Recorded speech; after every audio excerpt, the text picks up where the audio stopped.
Salut Rafi. Salut, Écoute, merci de venir donc dans mon podcast Comptoir IA. Je suis ravi de te recevoir. merci de me recevoir. Donc toi, Rafi Eladjan, tu es donc un entrepreneur français, visionnaire. J'ai suivi tous tes projets avec beaucoup d'intérêt. Tu as lancé aussi le Nabastag, qui était un des premiers objets communicants. Donc c'était un projet très intéressant et je pense qu'on reviendra dessus. Euh, tu es, donc, tu es dans l'Internet depuis très longtemps, je pense, dans le Minitel même peut-être avant. Oui, Tu portes des lunettes, tu ne conduis pas, tu n'aimes pas les concombres et tu parles plus de langues que nécessaire. tout ça est vrai. Enfin non, il y a un Et, truc qui n'est res- pas vrai, c'est que les concombres, en fait, je m'en fous. et, et tu as fondé récemment en plus Joyce.tech, qui est un compagnon audio personnel qui concocte en temps réel un programme audio sur mesure. Voilà. Enfin, on peut le dire autrement. Juice est une plateforme audio générative. C'est plus comme ça qu'on le définit maintenant. Excellent, excellent. Euh, donc, je trouve que c'est hyper intéressant parce qu'aujourd'hui, donc, on va parler d'intelligence artificielle générative. Est-ce que donc l'IA générative par rapport à Juice, c'est une composante importante du projet? Ouais, l'IA générative est essentielle dans le projet Juice, même avant même qu'on commence à parler d'IA générative. L'idée même de Juice, quand on a commencé à y réfléchir en 2017, c'était comment on fait l'étape suivante de l'information, c'est-à-dire après la période de, bon, comme tu l'as dit, du Minitel, de l'Internet, des objets connectés, etc. Je pense qu'il y a un moment dans lequel on commence à entrer aujourd'hui, que moi j'appelle le post-web parce que ça ne porte pas de nom, euh, qui est un moment où on va plus aller chercher de l'information sur un support, un smartphone, un écran, ou même des Vision Pro, mais où Mhm. la juste information va se construire en temps réel, immédiatement pour toi, là où tu es, selon ce que tu es en train de faire. Donc ça, c'était la vision initiale de Juice.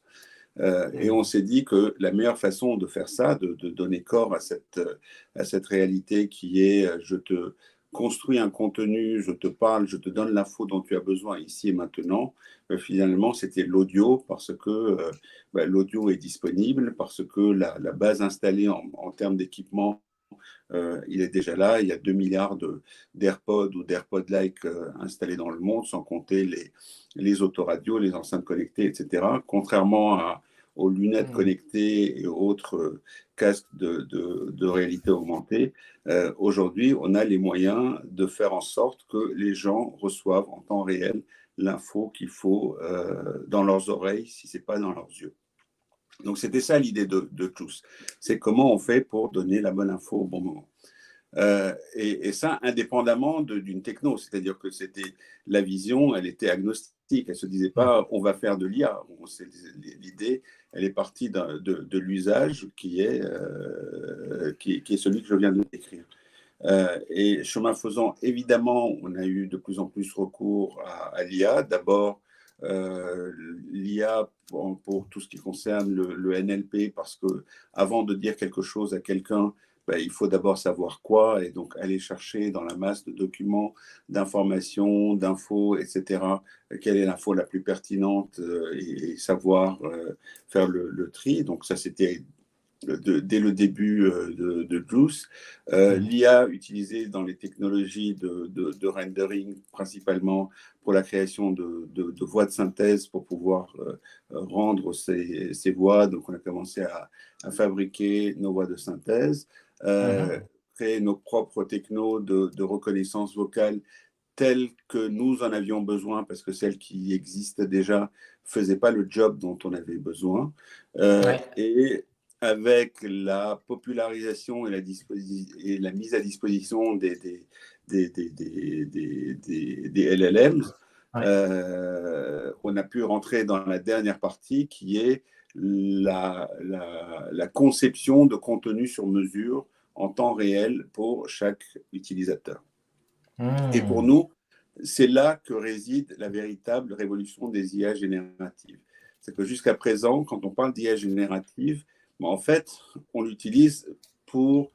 Enfin, tous les exemples qu'on donne ou les usages qu'on en décrit sont finalement des vieux usages. C'est-à-dire qu'on prend une techno qui est nouvelle pour faire des trucs qui sont anciens. Lorsqu'on raconte qu'un tel a fait écrire son livre ou son rapport ou les articles de ses journaux par une IA, finalement, on fait des trucs vieux comme un article ou un Mmh. rapport ou une thèse ou un livre qui sont des vieux médias, des vieux contenus par un nouvel esclave électronique qui va le faire pour pas cher immédiatement. Mais ça Bien n'a sûr. aucun intérêt. Je veux dire, s'il y a une nouvelle technologie, il doit pouvoir permettre de faire un genre de contenu qui n'existait pas auparavant. Mmh. Et, et ce genre de contenu, c'est précisément celui-là. C'est-à-dire que là où, jusqu'à présent, il n'était pas concevable techniquement de fabriquer un contenu pour un individu en temps réel, parce que Oui. ce contenu était fabriqué par des humains qui devaient bosser, qui y passaient du temps, puis ensuite il fallait le diffuser. Maintenant, on a les moyens de construire un contenu, même éphémère, pour une personne ici et maintenant. C'est que l'exemple que j'aime le plus, c'est qu'on va pouvoir construire la musique dont tu as le plus envie ici et maintenant, qui n'est pas une chanson qui a été enregistrée il y a 40 ans par les Beatles, mais quelque chose qui est composé immédiatement ici et maintenant, selon ton humeur, tes battements cardiaques, l'endroit où tu te Mmh. trouves, ce dont tu... Et cette chanson, elle va exister que ici, dans le moment. Et après, peut-être elle reviendra, peut-être elle ne reviendra pas. Et ça, je Oui. trouve que ça change tout. Euh, Oui. Donc la personnalisation hyper important. Et ce que tu dis sur le côté éphémère, c'est très important aussi parce que c'est personnalisé pour toi, mais sur un moment précis. Et ce qui veut dire que ce moment, il va pas forcément se reproduire. Tous les paramètres de ta situation ne reviendront pas tout de suite. Et donc peut-être que ce contenu est en effet complètement éphémère. Et donc, ça remet en cause notamment, par exemple, la notion d'œuvre. Aujourd'hui, il existe une œuvre parce que, industriellement, à un moment donné, quelqu'un a bossé pour fabriquer un objet fini, qui peut être une chanson, un livre, un article, qui est un Mm. produit de son travail. Et comme c'était laborieux et unique, ce produit existe, et il est fini et il est déterminé. À partir du moment où ce produit, ce contenu peut être généré dans l'instant et disparaît tout de suite après, il n'y a plus d'œuvre en fait. Il n'y a plus cette notion d'œuvre et il n'y a même plus une notion de créateur. Tout n'est plus ancré sur celui qui crée, mais sur le destinataire. C'est-à-dire qu'on est là pas pour exprimer ce que celui qui produit a envie d'exprimer, mais faire plaisir au destinataire en lui donnant exactement ce dont il a besoin, envie, ou il croit avoir envie ou besoin ici et maintenant. Donc ça, ce que tu décris là, ça vient aussi un peu de quelque chose qui commence à devenir un peu un concept aussi. Ça découle un peu de l'abondance artificielle en fait, qui est générée par ces technologies, quoi.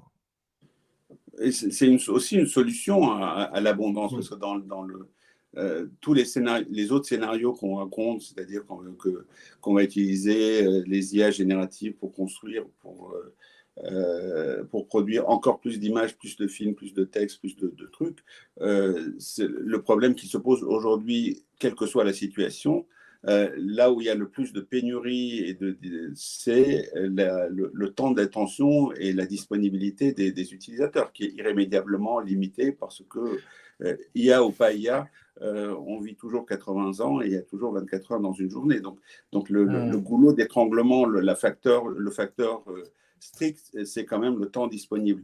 Donc, produire plus de contenu, bof, ça ne sert à rien parce que de toute façon, les gens n'ont pas plus de temps pour le construire. Par contre, fabriquer du contenu sur mesure par rapport à l'attention disponible de l'utilisateur ici maintenant répond à ce besoin. Écoute, Rafi, on est rentré tout de suite dans le vif du sujet. C'est passionnant, c'est exactement ce dont on voulait parler sur ce podcast. peut-être juste pour rétro-pédaler un petit peu, est-ce que je peux te demander, ChatGPT, le 30 novembre 2022, pour toi, quand tu as vu ça, tu t'es dit, waouh, là, c'est une révolution, ou est-ce que tu t'y attendais déjà? Ben, je m'y attendais déjà pour tout dire. Bon, j'ai fini d'écrire un livre qui va paraître en octobre. C'est ma Mhm. minute d'autopromo. Ah, parfait, Euh, parfait. et j'avais décrit ça dans mon livre, enfin, un truc que j'avais écrit avant la sortie de ChatGPT, mais basé sur ce que je connaissais déjà de GPT-3, enfin pas de GPT 3.5, mais déjà de ce qu'on entrevoyait de GPT-3. Euh, Ah, d'accord, donc, et en tout cas, tu utilisais déjà les modèles GPT sur les versions antérieures avec le Playground, tout ça. En tout cas, je m'y intéressais. Je trouvais que Ouais, le ouais. résultat n'était pas formidable pour qu'on puisse en faire quelque chose euh, de très utile, mais qu'il s'apportait en germe ce à quoi je m'attendais. Et voilà. Et donc, Mhm. l'apparition de ChatGPT, de GPT 3.5, qui a été ce moment de bascule, ben je l'attendais et c'était un peu une confirmation. Oui, oui, super. Et, euh, et donc, dans ton ouvrage à paraître en octobre, tu disais que ça allait arriver et tu décrivais quoi? Tu pensais qu'on allait, par exemple, vers un assistant personnalisé ou tu voyais un chatbot tel qu'il est aujourd'hui, format texte ou format audio aussi, peut-être par rapport à Juice? Bah, de toute façon, dans mon livre est surtout sur ce que je viens de décrire, c'est-à-dire le Hmm. post-web, c'est sur le fait qu'après des millénaires de gens qui produisent des contenus qui sont consommés en différé par des masses d'autres gens, on va pouvoir euh, apprendre sur le champ ce dont on a besoin. Et aujourd'hui, le truc qui est le précurseur de ça, c'est ton GPS. Quand tu es en train de conduire, tu as un machin qui te dit tourne là, et tu sais immédiatement. Alors qu'avant, le GPS, tu étais obligé de lire ta carte avant de prendre ta bagnole pour apprendre par cœur tout le trajet que tu devais faire. Et après, tu prenais ta voiture et tu le mettais en œuvre. Avec ton GPS, tu as au moment opportun l'info dont tu as besoin pour exécuter ton œuvre. Donc, le post-web, c'est rien d'autre que la GPSisation de à peu près tout. Tu rencontres quelqu'un, tu rentres en réunion et 2 secondes avant la réunion, tu as dans tes oreilles toute l'info dont tu as besoin pour le truc, la bio du mec que tu vas rencontrer, ce qui s'est dit à la dernière réunion, et tout ça probablement dans tes oreilles, c'est-à-dire sans que tu aies besoin de sortir ton téléphone, un peu comme les présentateurs télé à qui on dit dans l'oreillette pose-lui telle question, voilà ce qu'il a dit, et voilà le dernier tweet qu'il vient d'envoyer. Donc il y a des situations où ça existe. Donc c'est ça que je décris dans mon livre, qui est la vraie transformation. Et L'exemple du GPS, Rafi, il est excellent. On me l'avait jamais donné. Je n'avais pas vu les choses comme ça. Mais c'est vraiment un très très bon exemple. Qui veut dire aussi qu'il y a une époque, tu sais, on s'inquiétait un petit peu justement au sujet des chauffeurs londoniens qui retenaient à l'époque toutes les cartes et toutes les rues de Londres par cœur, là, tu vois. Et on se posait un petit peu des questions sur leur mémoire, leur manière de faire fonctionner leur mémoire maintenant qu'ils n'ont plus besoin de ça. Euh, En fait, c'est vrai qu'on se pose un petit peu ces questions là aussi sur nos enfants, comment est-ce qu'ils vont apprendre à réfléchir si ils utilisent directement ChatGPT de manière native, comme mais après de l'autre côté, c'est vrai que l'usage des cartes dans une voiture dans la boîte à gants, les cartes papier et tout ça, c'est quelque chose qui semble aujourd'hui d'un autre monde. Euh, et ce qui est très intéressant dans ton exemple aussi, c'est aussi ce côté live du GPS qui te mène en direct d'un point A à un point B sans que tu aies besoin de réfléchir. Ouais, c'est un Et super surtout qui exemple. te donne le morceau d'info dont tu as besoin ici et maintenant. Il ne va pas te dire où tu vas tourner dans 52 km. Il va te dire que là, maintenant, tu vas tourner à gauche dans 300 mètres. Et tu ne sais pas où tu vas tourner la prochaine fois, mais tu t'en fous parce que l'info dont tu as besoin, c'est ce que tu dois faire au prochain tournant, pas au celui d'après ou d'après ou d'après. Et tu es confiant qu'il va y avoir un dispositif qui te donnera toujours la bonne info. C'est un peu le contraire du FOMO, qui est le Fear of Missing Out, qui fait qu'on bouffe plein d'infos par avance en se disant comme ça je le sais et je ne serai pas pris en défaut. Ça, c'est le NEMO, qui est le Never Missing Out. C'est-à-dire que tu es confiant que quoi qu'il t'arrive, il y aura un truc qui te balancera l'info dont tu auras besoin au moment où tu en as besoin. Ouais, excellent, excellent. C'est un très bon concept. Mais est-ce que c'est le post-web ou le post-search? Enfin, et d'ailleurs, on peut dire, C'est ça les peut être deux. les Enfin, deux, hein, ça peut être les deux. Oui, oui, tout à fait.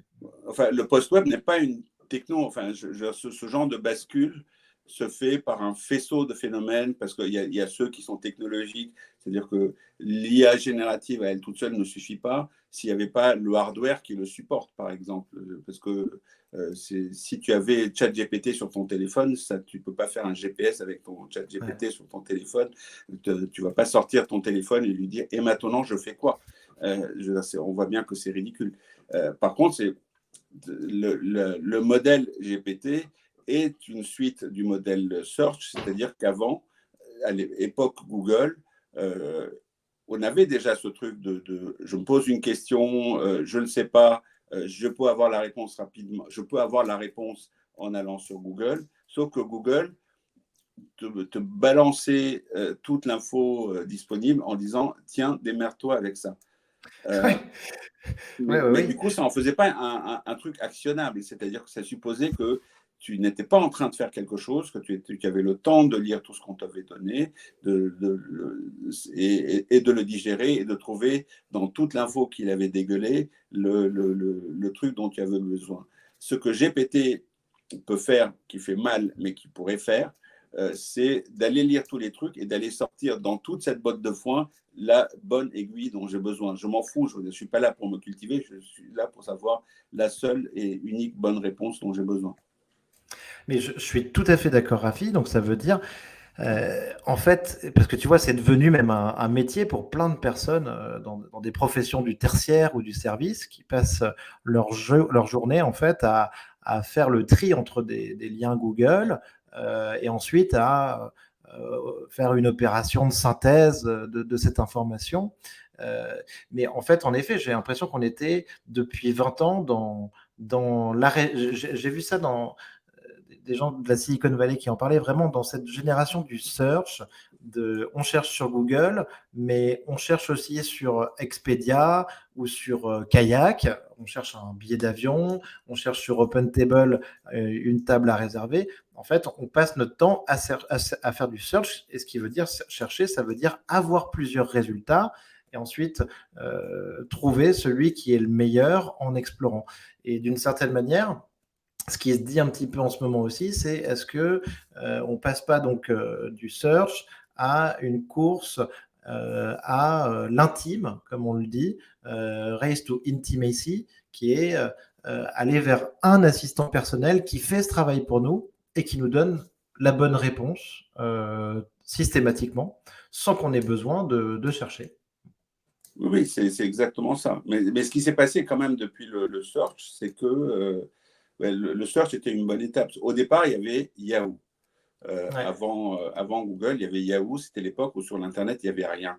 Euh, Et ce que Yahoo faisait, c'était un annuaire, c'est qu'il payait des gens pour aller chercher des sites web et y rajouter à la main les sites dans des catégories, etc. Et certains jours, il n'y avait rien de nouveau sur Yahoo. C'était fascinant dans les années 90. Et Mmh. après, quand le contenu a été de plus en plus abondant, ce que l'ensemble des sites faisaient, c'est qu'il fallait montrer l'abondance. C'est-à-dire que la valeur ajoutée d'un site, c'était l'abondance. On partait d'une période de pénurie où l'information était quelque chose qui était rare et inaccessible. Là, c'était qu'on soit un site de resto, de tourisme, qu'on soit Tinder, qu'on soit Mmh. Google, etc.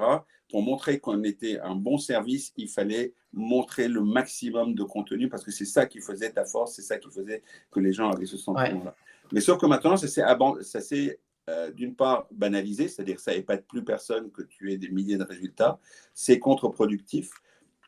Et en plus, la quantité d'informations devenant encore plus abondante, surabondante par rapport à maintenant, tout ça devient complètement indigeste. Donc, il faut passer à la phase de l'après-Google, qui lui-même était la phase de l'après-Yahoo, en disant, je m'en fous que tu aies des milliards de réponses, donne-moi la seule dont j'ai besoin. Donc, on sort de la période nouveau riche. Quand une techno arrive, on a envie vraiment d'en faire étalage, etc. Et après, on arrive au moment pragmatique qui est juste fait le boulot. Ouais. Et donc, ça, c'est une révolution totale, alors. Absolument. Et alors, est-ce que je peux te poser la question de ça par rapport, pour en reparler un petit peu quand même, par rapport au Nabastag, par rapport à ton lapin, qui donnait, tu vois, des informations de météo, d'actu. Comment est-ce que tu vois ça aujourd'hui? Est-ce que tu considères que ça, le prolongement direct, c'est ce que tu fais avec Juice dans l'oreillette, est-ce qu'ensuite, il s'agit de donner uniquement la bonne réponse et qu'elle soit personnalisée? Enfin, comment est-ce que comment tu aurais construit le Nabastag aujourd'hui, par exemple? J'aurais pas construit le Navastag aujourd'hui. Ouais, d'accord. Non, je pense que Juice est dans la Mm. continuité de Navastag. Oui. Navastag était très pertinent à l'époque où on l'a fait, pour plein de raisons. D'abord parce qu'à l'époque, toute l'information, il n'y avait même pas de smartphone à l'époque, toute l'information était sur un ordi. Donc l'idée même qu'il puisse y avoir un appareil connecté qui ne soit pas un ordi, qui n'ait pas d'écran, pour diffuser de l'information et que cette information te soit poussée, que tu n'aies pas besoin de faire une requête pour dire donne-moi ça, était déjà un truc assez nouveau à l'époque. Maintenant, ce qui manquait au Navastag, c'est qu'il n'est pas personnalisé, c'est-à-dire qu'il parlait à la cantonade dans une pièce. Il ne savait même pas s'il y avait quelqu'un dans la pièce ou pas, et qui était cette personne. Et donc, ça limitait un peu la quantité de choses que tu pouvais dire comme ça, spontanément, à un public que tu ne connais pas. Alors que maintenant que tu as des oreillettes qui plus est, enfin, le vrai flash de Juice, il est venu à partir des AirPods. En fait, il n'est même pas venu à partir des AirPods, il est venu, enfin, la vraie anecdote fondatrice de Juice, c'est un dîner un soir avec mon copain Félix. Alors, mon copain Félix, il est comme moi, il est vieux. Et au dessert, il m'a dit, regarde, maintenant, j'ai un appareil auditif. Et il m'a sorti son appareil auditif, c'était en 2017. Et j'étais fasciné par cet objet, parce qu'il était très, très, très petit. Il était invisible, je ne m'en étais pas rendu compte du tout. Il m'a dit, ben voilà, c'est une batterie qui dure 16 heures. J'oublie même que je les porte. Parfois, je prends ma douche avec, c'est un problème. Le truc ne m'empêche pas d'entendre les bruits ambiants, c'est-à-dire qu'à la fois, il corrige certaines fréquences et tout. Et pour moi, c'était un vrai flash, parce qu'à l'époque, on parlait beaucoup encore des Google Glass, c'est-à-dire cette tentative de faire de la réalité augmentée avec des lunettes, avec un résultat qui ne tenait pas du tout la route. La batterie tenait 30 minutes, il n'y avait pas de superposition. Alors que là, on avait une piste. Et soudain, il y a les AirPods qui sortent, et les AirPods, c'était les appareils auditifs de mon copain Félix, mais à la mode Apple, c'est-à-dire la forme glamour de l'appareil auditif, parfaitement ostensible, vendu par tout le monde, et avec des pleins wagons de métro de gens qui en portent. Et les gens ont ce truc dans les oreilles qui fait qu'on peut leur parler à l'oreille pratiquement à eux et rien qu'à eux, pratiquement H24. Ouais, bien sûr. Non, mais je comprends tout à fait. Et donc en fait c'est la première réalité augmentée, quoi, en fait. Oui, la vision de base, c'est le post-web, c'est un peu la réalité augmentée. Maintenant, il faut pas... Le problème, c'est que réalité augmentée a tellement été un peu parasité par cette idée que c'est des lunettes, que c'est forcément visuel, etc., qu'on ne peut plus tellement utiliser réalité augmentée parce que tout le monde s'attend à avoir des lunettes. Alors que la réalité augmentée, c'est tout dispositif qui permet de superposer une information par rapport à la réalité dans laquelle tu es. Donc, tu le fais avec du son, mais tu peux aussi même le faire de manière haptique. Si tu as une montre qui est capable de vibrer au moment où un événement se produit pour t'indiquer, c'est de la réalité augmentée. Ça n'a même pas besoin ni d'être visuel, ni d'être audio. Ça Bien sûr, pourrait être des odeurs.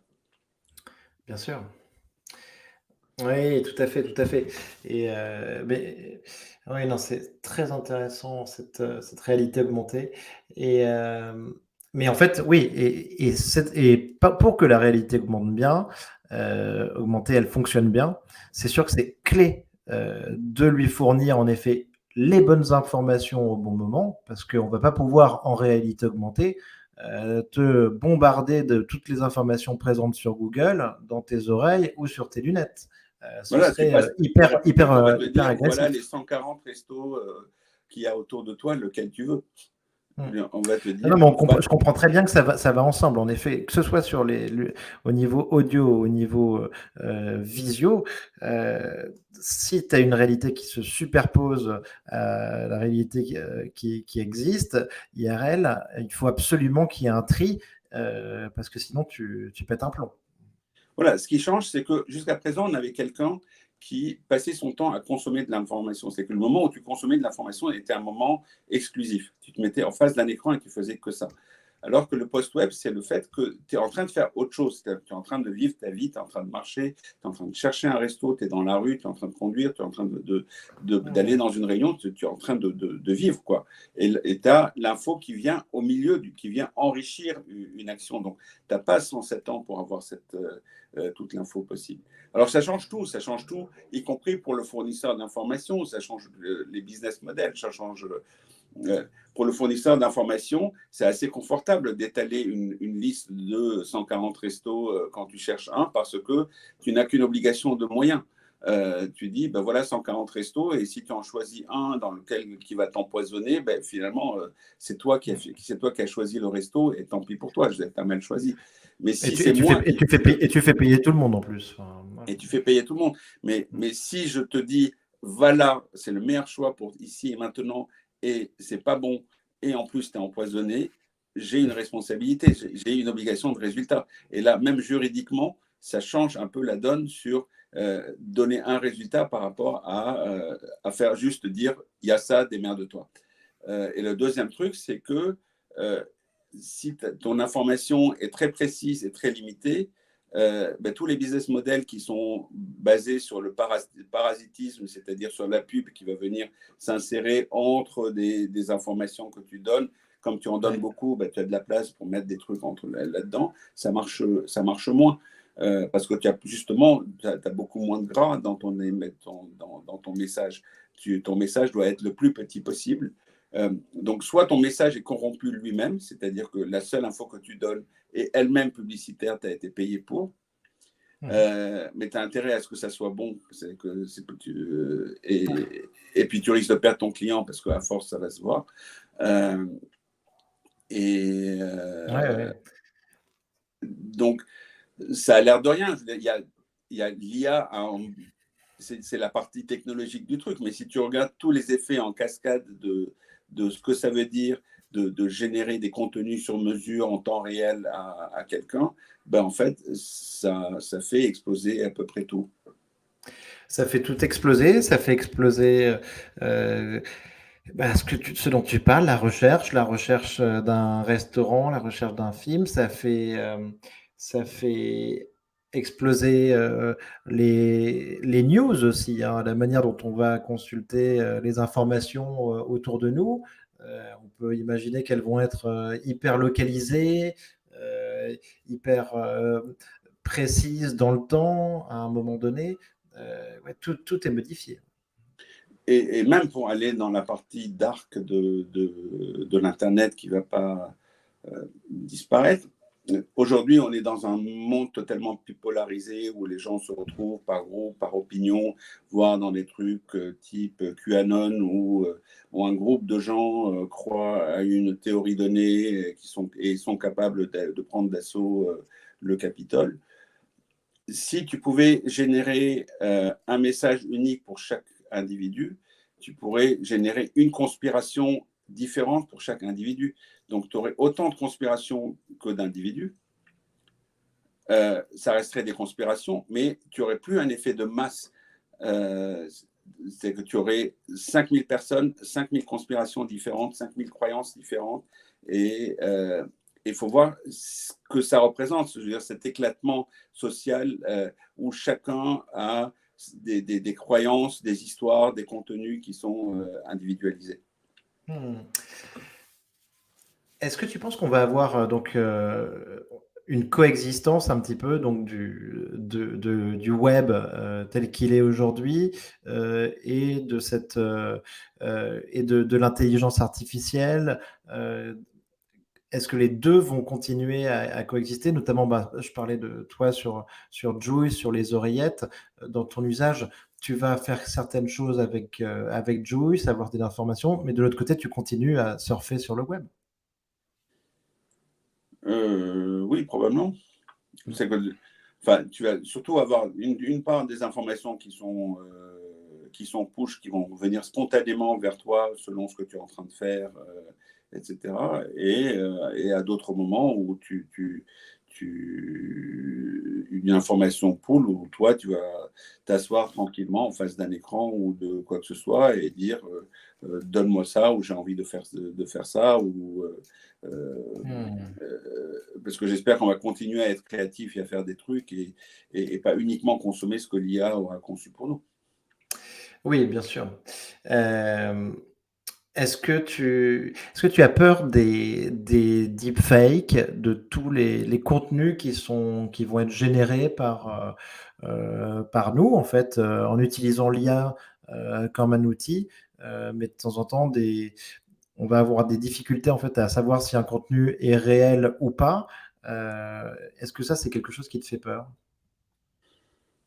Je sais pas. Enfin, d'une part, je pense que ça va absolument arriver. Oui. C'est Bah, impossible que c'est ça arrive pas. en 2018, on dénombre 10 000 deepfakes. En 2023, il y en a déjà plusieurs millions, ça c'est sûr, on est au milieu de l'année.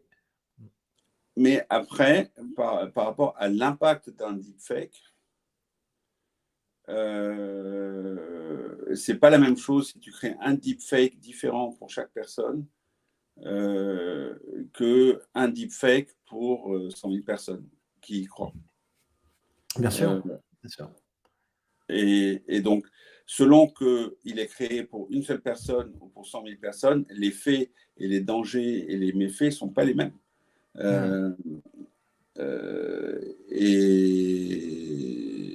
Et c'est ça que je sais pas. Je mesure très mal quel impact peut avoir le fait d'individualiser à l'extrême toute l'information. C'est-à-dire que pas deux individus au monde auront exactement la même info.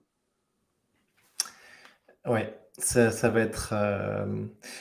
Après, il va falloir réussir à conserver un petit peu un socle culturel commun aussi, quand même, pour pouvoir Voilà. continuer à Et donc, échanger qu'est-ce qui ensemble. reste? C'est-à-dire que euh, pour, prendre C'est bien beau d'avoir un Netflix personnalisé, généré sur mesure et instantanément par Stable Diffusion.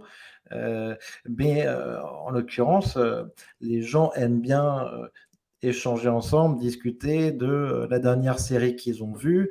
Et c'est Voilà, un d'ailleurs, peu les oui, gens ce qui les regardent rassemble au souvent niveau Netflix pour culturel. ça. Si derrière, il n'y a plus chacun un contenu différent, en effet, on échange sur quoi? Oui, mais on en voit déjà les prémices, d'ailleurs, même sans l'IA. C'est-à-dire qu'il y a 10 ans, au début de Netflix, ou il y a 20 ans, au début des séries qu'on binge-watch, tout le monde regardait 24 heures chrono et Desperate Housewives, mais absolument tout le monde. Et tout le monde regardait Game of Thrones. Mais maintenant, il y a tellement de séries que tous les gens que tu rencontres regardent une série différente de la tienne. Donc, indépendamment du moyen de production, il y a déjà un éclatement, une surabondance et un éclatement de l'offre. Mais c'est sûr que si c'est système de diffusion qui te crée ta série sur mesure, il n'y a aucune chance que tu rencontres quelqu'un qui regarde la même chose que toi. Et donc là, oui, bah, ça veut dire peut-être plus d'interaction aussi avec la machine, avec l'intelligence artificielle, moins d'interaction petit à petit entre entre les hommes. Je suis pas sûr. Hmm. Je suis pas sûr. On a eu un précédent, un exemple assez intéressant qui était quand même le Covid. Oui, Où pendant longtemps, on a pensé qu'après Covid, les gens seraient tellement contents d'avoir vécu dans leur clapier et de parler aux gens que sur Zoom et qu'ils n'auraient jamais envie de sortir et tout commander sur Amazon. Mais en fait, dès que ça a été permis, et on le voit chaque année encore plus, les gens ont envie de sortir, de voir des gens, les restos ne désemplissent pas et les gens vont aller encore bien plus en sûr. vacances cette année que les années précédentes. Donc, je Ouais. crois que le lien social et l'envie de l'autre, elle n'est pas du tout un truc que la technologie, enfin, elle serait trop prétentieuse, la technologie, de prétendre remplacer ça. Hmm. Euh, J'espère aussi, et au final, pour l'instant, c'est ce que je ressens, Rafi. Est-ce, qu'est-ce que tu penses des questions peut-être de l'impact de l'intelligence artificielle sur l'emploi? Euh, Est-ce que tu penses que ça va être un raz-de-marée, que ça va profondément changer la manière dont on travaille? oui, non, ça c'est inéluctable que ça va changer la manière dont on travaille. Est-ce que la seule question qui se pose, c'est est-ce qu'à la fin, des tas de gens vont se retrouver sur le carreau sans possibilité de se recycler et sans la possibilité de trouver un emploi? Ça, j'y crois pas. Hmm. Euh, euh, euh, Bah, c'est peut-être aussi, est-ce que et c'est peut-être lié aussi, tu vois, à la croissance économique qui peut en découler. Est-ce que au final, s'il y a énormément de croissance qui en découle, on peut imaginer qu'il va y avoir ben, donc une augmentation du niveau de richesse, une augmentation du confort, une augmentation de l'emploi aussi, mais sur des métiers nouveaux. Absolument. Et puis, on n'est pas. Enfin, il y a un moment aujourd'hui où l'IA, on l'a, malgré tout, tel on la survend. C'était aussi, on a l'impression qu'elle est géniale, que on est à deux doigts d'arriver à À l'AGI, l'intelligence, à l'AGI. Parce qu'on est réfléchi un peu de manière linéaire en se disant on y est presque, il suffit d'eux, mais on a le précédent de la voiture autonome. Il y a ouais, quelques années, on était convaincu que la voiture pleinement autonome était, on à était portée de main. à portée de main, c'était qu'une question de 2 ou 3 années, et tous les chauffeurs routiers, tous les chauffeurs de taxi, tous les chauffeurs Uber allaient se retrouver au chômage, et ça s'est pas produit parce que entre le moment où tu n'as rien et où le moment où un truc fait 80% du boulot parfaitement, ça va très vite. Sauf qu'entre le moment où tu as 80% du boulot est fait et tu as quelque chose qui est bon à 99%, qui est le moment où vraiment tu peux lui confier des trucs qui fait pleinement le boulot de quelqu'un, la difficulté, elle n'est pas linéaire. La difficulté, elle est exponentielle. Donc, on peut ne jamais y arriver. C'est pas parce qu'aujourd'hui on a des trucs qui sont pas mal et qui sont chouettes et qui épatent et tout, euh, et qui sont quand même malgré tout un peu cons. Enfin, faut dire ce qui est. ChatGPT, c'est fascinant, mais c'est quand même un peu con. Euh, Non, non, mais et je pense qu'en plus, ce que tu dis sur les 80%, on, on l'entend bien, on l'entrevoit aussi, notamment, ben, tu vois, avec les hallucinations et sur tout un tas de domaines ou d'expertise sur lesquels, en fait, tu as besoin d'être sûr de l'info. Tu peux pas être dans l'approximation ou dans la probabilité. Je parlais, ben, je sais pas, du médical ou, par exemple, de la banque. Et là-dessus, tu ne peux pas être à 80%, il faut être à 100%. voilà. Et malgré tout, tu es dans un modèle probabilistique et il n'est pas dit que GPT-5 et 6 et 7 et 10 seront meilleurs. C'est qu'à un moment donné, Mmh. le modèle, la technique des transformers atteindra sa pleine capacité et il faudra trouver autre chose qu'on trouvera ou qu'on ne trouvera pas. Donc, on aura quelque chose qui fera très bien le boulot qu'il fait, de la même manière que Excel fait très bien le boulot qu'il fait, ou Word fait très bien le boulot qu'il fait. Et on aura cet outil qui s'appelle GPT dans tous ses parfums, toutes ses déclinaisons, pour faire une partie du truc, un générateur de texte. Ouais. Et c'est tout. Et on arrêtera de penser que c'est Dieu et qui sait tout. Et... D'ailleurs, moi, je suis d'avis d'arrêter d'appeler tout ça de l'intelligence artificielle. Bon, c'est un peu dommage parce que ton émission s'appelle Comptoir de l'IA, mais je pense qu'on fausse un peu le problème en appelant tout ça des outils d'intelligence artificielle, c'est-à-dire que ça oblige les gens à y chercher une intelligence qui n'y est pas. Si tu avais appelé ChatGPT un générateur de texte, ce qu'il est, ben en fait, tu t'attendrais à ce qu'il génère du texte et tu ne t'attendrais pas à ce que ce soit une espèce de Dieu omniscient capable de te dire tout au vrai et que ce soit la réponse à tous tes fantasmes et à toute l'idée que tu te fais de l'intelligence. C'est vrai, mais le point, c'est aussi qu'aujourd'hui, ChatGPT ne se réduit pas à un générateur de texte. Tu vois, il va aussi, il va résumer, il va traduire, il va transcrire, il va faire tout un tas de choses hyper bien. Il va y avoir de temps en temps ce qu'on appelle des propriétés émergentes, même si on ne sait pas trop si c'est une notion valable ou pas. Il va faire donc ce qui veut dire qu'il va faire des choses auxquelles on ne s'attend pas à la base dans son entraînement. Mais oui, non, mais je suis tout à fait d'accord sur la notion d'intelligence. Tu lui donnes un nom qui est plus descriptif de ce qu'il fait déjà qu'un nom quasiment mystique comme intelligence artificielle qui fait que passe d'emblée les expectations, on ne dit pas expectations en français, mais très haut et tu t'attends à ce qu'il fasse les attentes, les attentes. Et non, mais tout à fait. Mais après, tu as raison. Et le truc aussi, c'est que l'intelligence artificielle, ou en tout cas la technologie de travail sur le machine learning et sur ces modèles, en fait, ce qu'il y a, c'est qu'elle est là aussi depuis longtemps. Elle est déjà là dans nos téléphones, dans les ordinateurs avec lesquels on échange, mais on ne la voyait pas. Les modèles GPT là, que toi tu utilisais, le GPT-3, GPT-2, voilà, pareil, ils n'étaient pas accessibles au grand public.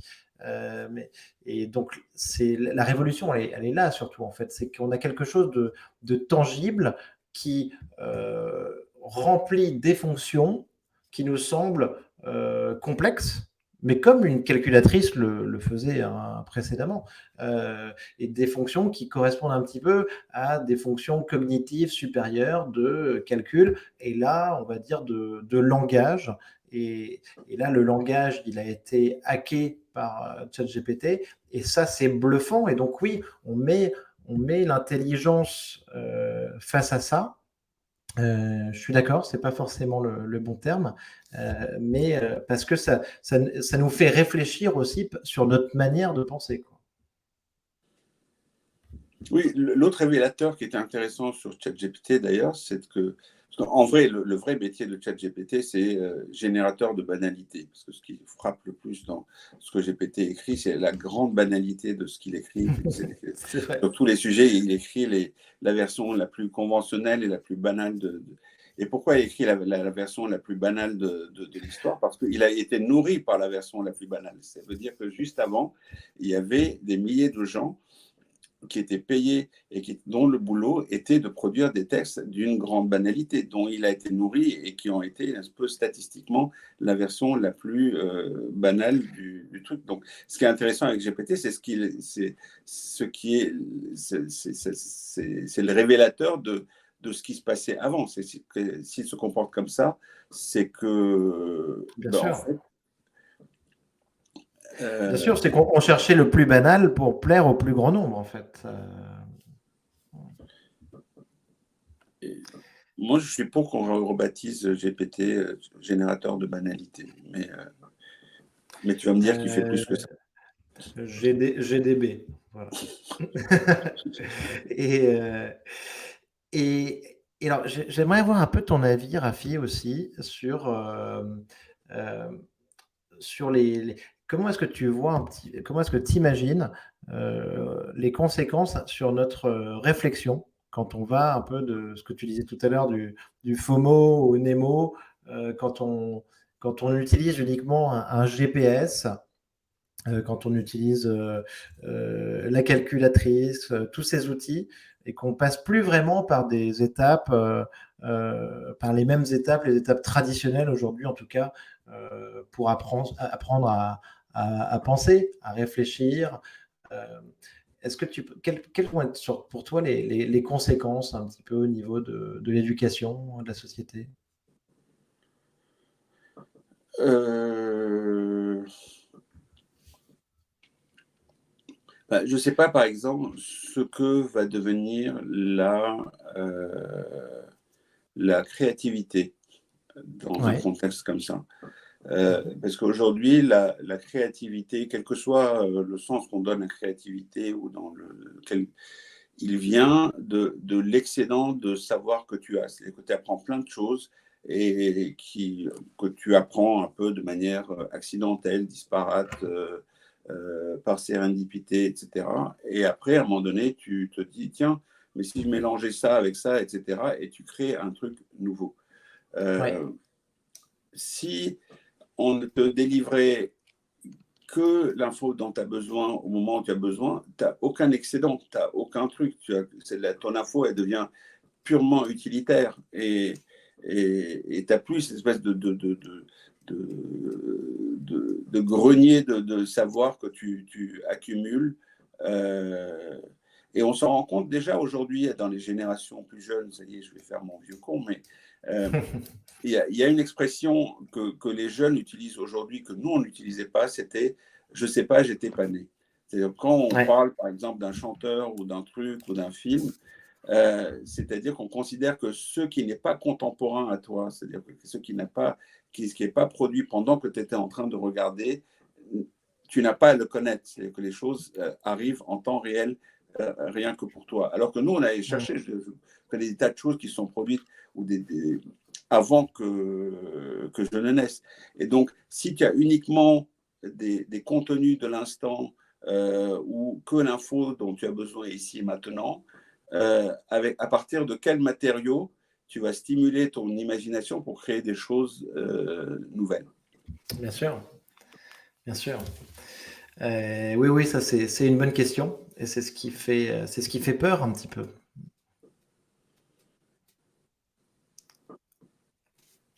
Bon, après, Mais il est bon de se faire peur, bien sûr, mais je pense que à la fin, ça se passe bien. ouais, Enfin, à la fin, il y a toujours des issues plus surprenantes que tous les pronostics. On est incapable, vu d'aujourd'hui, de dire ce qui va se produire, ni si c'est bien ou ni si c'est mal. ouais, tout à fait.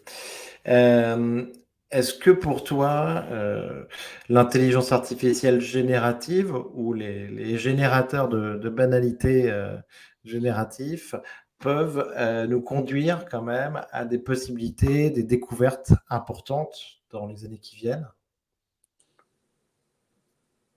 Oui, clairement, ne fût-ce que parce qu'ils ont cette capacité comme ils n'ont aucun blocage sur ce à quoi ils peuvent penser, parce Mhm. qu'ils vont pouvoir combiner n'importe quoi avec n'importe quoi, ce que nous, on va pouvoir faire de moins en moins. Ils vont au contraire avoir une espèce de créativité supérieure à la nôtre, parce qu'eux, ils pourront combiner des tas de choses et donc faire jaillir des solutions auxquelles on n'aura pas pensé. C'est juste de la brute force.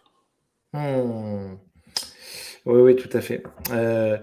Par rapport au concept d'AGI dont on parlait tout à l'heure, si je comprends ton point de vue et par rapport à la notion d'intelligence artificielle, ce que tu dis, c'est que bah, grosso modo, on s'arrête à la révolution des transformers, mais que c'est pas ça qui va nous amener à l'AGI, c'est qu'il faudrait aller plus loin, quoi, grosso modo. Oui, c'est pas parce que quelque chose marche aujourd'hui que plus de la même chose t'amène Ouais, à l'AGI. Tu auras un super transformer, mais ça restera un transformer. Et il n'est pas dit qu'au bout du compte va naître un peu de manière mystique une conscience à force de pouvoir faire des associations. Et de toute façon, on va bien avoir un sûr. problème d'alimentation de cette des Ouais. modèles de Transformers.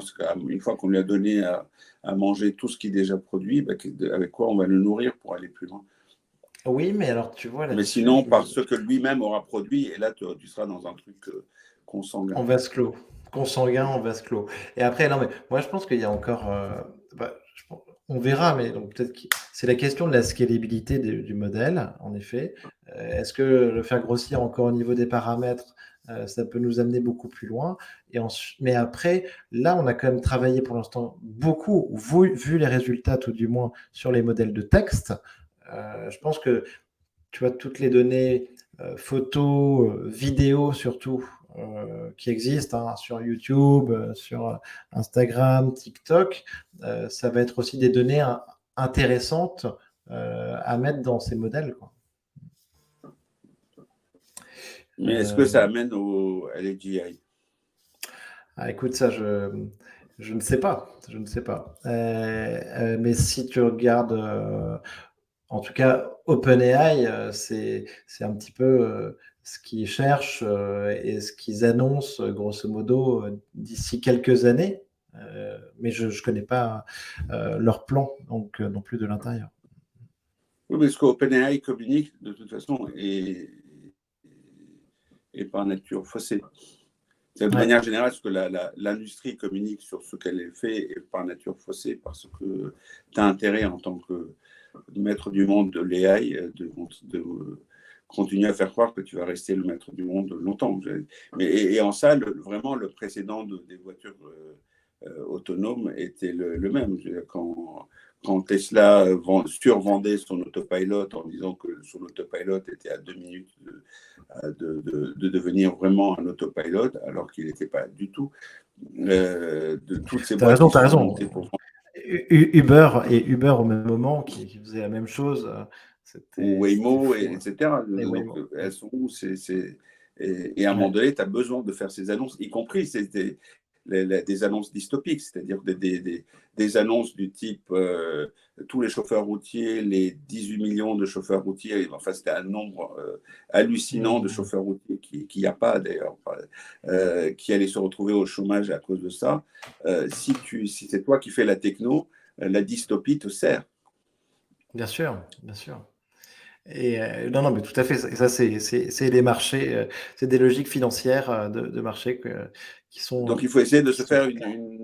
une opinion ou indépendante, ou en tout cas ne pas se fonder sur les annonces des acteurs eux-mêmes, parce que sinon. Hmm. Écoute, merci beaucoup, Rafi. Dernière question. Est-ce que tu as un livre ou un film de science-fiction ou d'un autre genre à nous recommander? Ben, je vais recommander un truc extrêmement banal, mais qui est mon Vas-y. film préféré de ces 2 dernières années, ou de cette dernière année, qui est Everything Everywhere All at Once. Hmm. Mais comme tout le monde l'a déjà vu, ça ne sert à rien que je propose ça. Ah, je suis pas sûr que tout le monde l'ait déjà vu, hein, mais écoute, moi, j'ai pas été complètement bleu. Enfin, j'ai trouvé ça incroyable au niveau visuel et conceptuel, mais j'ai eu du mal à rentrer dedans. Toi, t'as adoré, ouais.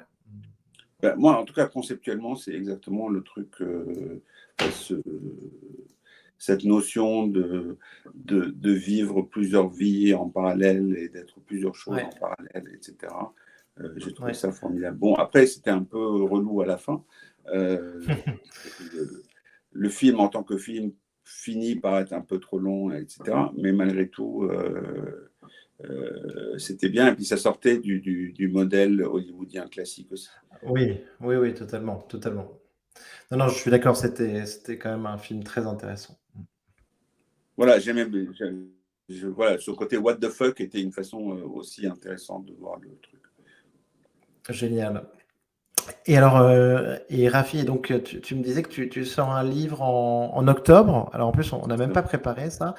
Tu as déjà le titre Oui, c'est un titre pas commercial du tout, qui est Tentative d'épuisement de l'avenir du futur.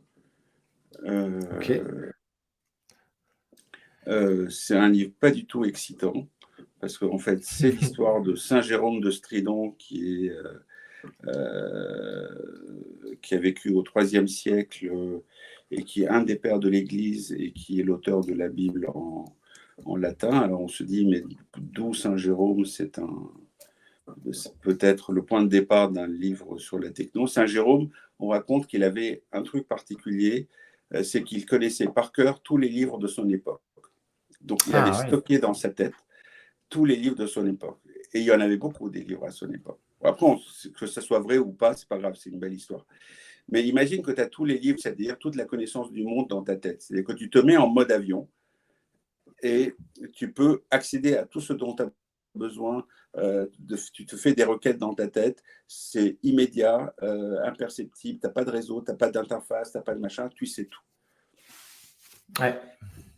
Et à partir de Saint-Jérôme, les choses sont mises à déconner, c'est-à-dire qu'on a dû mettre la connaissance à l'extérieur de soi, sur des livres, des bibliothèques, des journaux et des machins. Et là, le problème, ça a été comment j'accède à l'info, et c'était pénible, et c'était loin, et c'était cher, et c'était périssable, et c'était pas personnalisé. Voilà, après, on suit toute cette histoire jusqu'au moment où on arrive au post-web.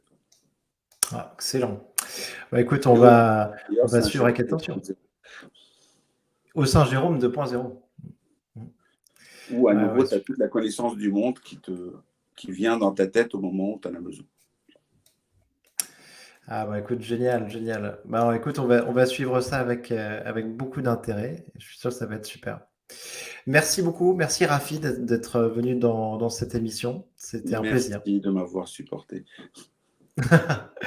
Écoute, en tout cas, on reparlera aussi en octobre de la sortie de ton livre et félicitations pour tous tes projets, pour le Nabastag qui m'a toujours beaucoup inspiré. Joyce aussi sur la réalité augmentée au niveau audio, moi je trouve ça génial. Donc bah, bravo pour tout ça, c'est super. Merci beaucoup. Salut Rafi, à bientôt. Salut.